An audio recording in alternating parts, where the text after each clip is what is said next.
तो फ्रेंड मैं आपको ये बता दूं कि ये क्या है। ये है PRV स्टेशन, यानी कि pressure reducing wall D superheater station. तो ये मुझे कमेंट में आया है कि जो डी सुपरहीटर होता है और जो हमारा अटेम्परेटर होता है उन दोनों में क्या फ़र्क है। तो आज मैं उसी को बताने की कोशिश किया हूँ। तो फ्रेंड आपको ये समझ में आएगा। अगर हमको दोनों में क्या डिफरेंट है ये जानना है तो दोनों में से किसी एक के बारे में हमें फुल नॉलेज चाहिए होता है।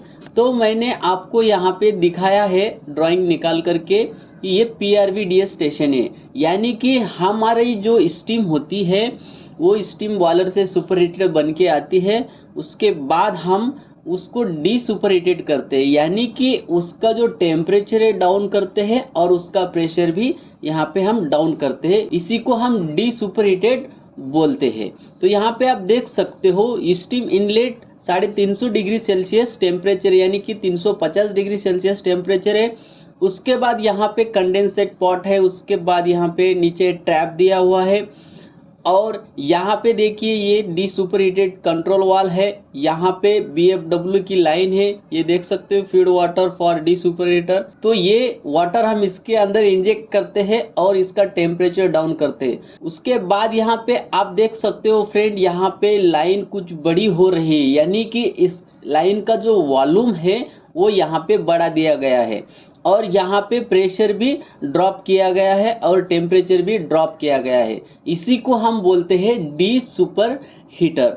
तो यहाँ पे इस प्रकार डी सुपर हीटर होता है और अटेम्परेटर में क्या डिफरेंट होता है इस डी सुपर हीटर से तो हम देखेंगे। तो फ्रेंड देर ना करते वीडियो को करते हैं हम स्टार्ट।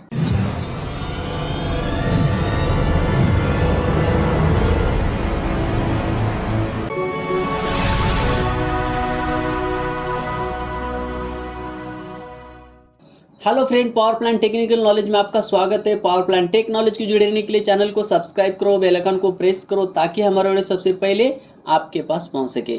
तो फ्रेंड आज हम देखने वाले हैं PRV स्टेशन एंड अटेम्परेशन, यानी कि बहुत सारे बंदे को कन्फ्यूजन है कि PRV स्टेशन और अटेम्परेटर में क्या फ़र्क है। यानी कि हमारे बॉयलर के अंदर जो भी अटेम्परेटर कंट्रोल होता है, यानी कि टेम्परेचर कंट्रोलर होता है वो, और इसे PRV स्टेशन से अगर कंपैरिजन करते हैं तो बहुत डिफरेंट है उसके अंदर। मैं एक एक बात डिफरेंट जो भी है वो बताने की कोशिश करूंगा। होप आपको ये वीडियो पसंद आएगा। तो देर ना करते वीडियो को करते हैं हम स्टार्ट। तो फ्रेंड यहाँ पे मैंने दोनों बातें बताई है। यहाँ पे है PRV स्टेशन और यहाँ पे है अटेम्परेशन। तो ये जो है फ्रेंड हमारा बॉयलर के अंदर होता है, ये जो अटेम्परेटर होता है ये बॉयलर के अंदर होता है और ये बॉयलर के बाहर होता है, यानी कि हमारा जो फाइनल स्टीम होता है बॉयलर का उस स्टीम को हम फिर से डी सुपरहीटेड करते हैं।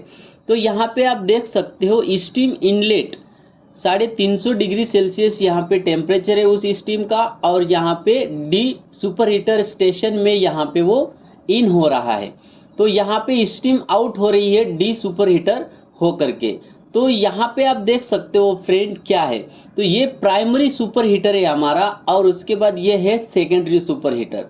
तो यहाँ पे क्या होता है फ्रेंड, हम बॉयलर के अंदर जब भी स्टीम का टेम्परेचर राइज करते हैं, अभी सुपर हीटर क्यों होता है, सुपर हीटर इसलिए होता है कि स्टीम का टेम्परेचर राइज हो, यानी कि स्टीम का टेम्परेचर हमें बढ़ के मिले। और डी सुपर हीटर क्या होता है कि स्टीम का टेम्परेचर घट के मिले लेकिन उसके अंदर प्रेशर भी ड्रॉप होता है। यानी कि यहाँ पे आप देख सकते हो डी सुपर हीटर इनलेट को प्रेशर कितना है 40 kg और यहाँ पे डी सुपर हीटर आउटलेट को प्रेशर कितना है 20 kg। यानी कि यहाँ पे क्या हो रहा है, डी सुपर हीटर के अंदर प्रेशर भी ड्रॉप हो रहा है और टेम्परेचर भी ड्रॉप हो रहा है। आप यहाँ पे देख सकते हो टेम्परेचर 250 डिग्री सेल्सियस है। तो सुपर हीटर के अंदर जो हमारा टेम्परेचर होता है उसके अंदर सिर्फ वहाँ पे टेम्परेचर ड्रॉप होता है। दूसरा इसके अंदर डिफरेंट होता है, देखिए फ्रेंड ये कंट्रोल वाल है। ये कंट्रोल वाल क्या करता है, प्रेशर रिड्यूस करता है, यानी कि प्रेशर ड्रॉप करता है और इस कंट्रोल वाल के अंदर ही हम वाटर को इंजेक्ट करते हैं। यानी कि हमारा जो BFW का वाटर होता है उसका टेम्परेचर यहाँ पे आप देख सकते हो 100 डिग्री सेल्सियस होता है, माइनस प्लस यहाँ पे 5 डिग्री है। तो यहाँ पे 120 डिग्री सेल्सियस तक टेम्परेचर होता है BFW का, वही हम वाटर इसके अंदर स्प्रे करते हैं।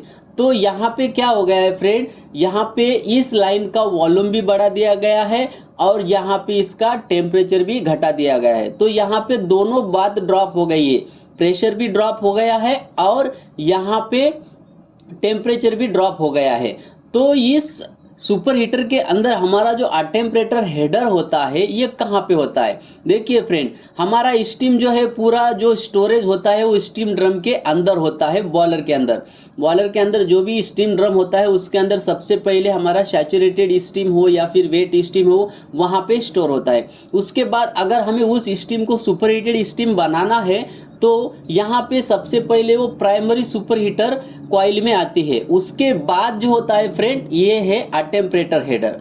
टेम्परेचर हेडर के अंदर वो कलेक्ट हो जाती है और हमारा जो सेट पॉइंट है स्टीम का, वो सेट पॉइंट हम इस टेम्परेचर कंट्रोल वाल को दे देते हैं। यानी कि हमें 350 डिग्री सेल्सियस टेम्परेचर लगता है तो यहाँ पे 350 डिग्री सेल्सियस टेम्परेचर उसके ऊपर जाता है तो यहाँ पे ये कंट्रोल वाल क्या करता है, यहाँ पे वाटर इंजेक्ट कर देता है, यानी कि वाटर छोड़ देता है BFW का।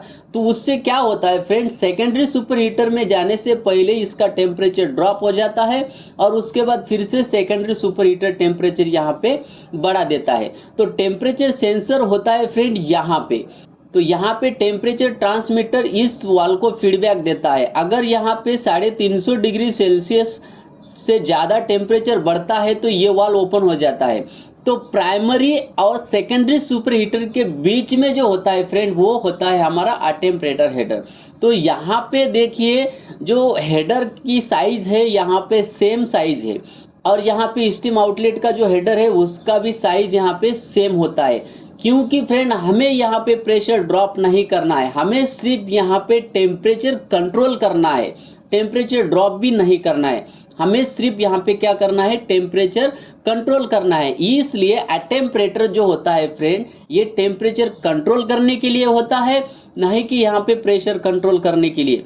तो यहाँ पे प्रेशर कंट्रोल नहीं होता है, यहाँ पे सिर्फ टेम्परेचर जो होता है हमारा बॉयलर के अंदर सिस्टम जो होता है वो सिर्फ सुपर हीटर का टेम्परेचर कंट्रोल करता है। और यहाँ पे क्या करते हैं हम, डी सुपर हीटर जो होता है उसके अंदर हम टेम्परेचर प्लस प्रेशर दोनों भी कंट्रोल करते हैं, दोनों को हम ड्रॉप करते हैं एज पर प्लांट रिक्वायरमेंट। जैसे कि प्लांट के अंदर 250 डिग्री सेल्सियस टेम्परेचर उनको चाहिए तो हम यहाँ पे इस वाल को 250 डिग्री सेल्सियस टेम्परेचर का सेट पॉइंट दे देते हैं। उसके ऊपर अगर टेम्परेचर जाता है तो यहाँ पे ये BFW का वाटर ज़्यादा इंजेक्ट होता है, ज़्यादा फ्लो में यहाँ पे वो फीड होता है। इसलिए यहाँ पे बहुत डिफरेंट है फ्रेंड, टेम्परेचर और डी सुपर हीटर ये दोनों में बहुत फर्क है फ्रेंड, बहुत डिफरेंट है। आप दोनों को एक मत समझिए। यहाँ पे सुपर हीटर जो होता है हमारा बॉयलर का उसके अंदर हम सिर्फ टेम्परेचर कंट्रोल करते हैं और डी सुपर हीटर के अंदर हम प्रेशर ड्रॉप करते हैं और वहाँ पे टेम्परेचर भी ड्रॉप करते हैं। होप फ्रेंड ये वीडियो आपको अच्छा लगा होगा। ऐसे ही नॉलेजफुल वीडियो देखने के लिए हमारे चैनल को सब्सक्राइब करो और मिलते हैं अगली एक ऐसी नेक्स्ट इंफॉर्मेटिव वीडियो के साथ। तब तक के लिए जय हिंद।